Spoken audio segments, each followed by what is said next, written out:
ko na magawa yung mga dati kong ginagawa. Akala ko yun na yung katapusan ko eh. Dito na lang ba magtatapos yung buhay ko?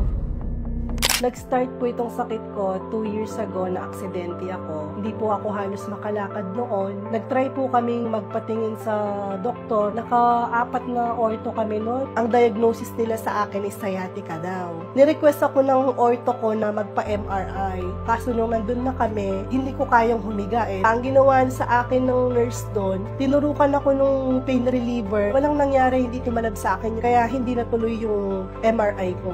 Binigyan ako ng mga gamot, 4 na klase ng gamot iniinom ko. Wala pa rin nangyari. Hindi ko na naalagaan yung mga anak ko.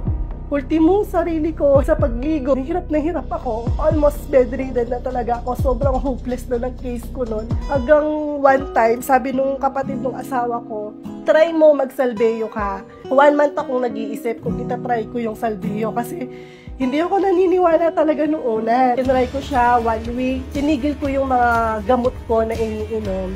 Nag-start ako sa 2 to 3 scoop lang, tapos 2 to 3 times a day. For the first time in 6 months na bedridden ko, bigla akong nakatayo ako ng diretso. Biglang gumaan yung pakiramdam ko. Himala, nakalakad ako.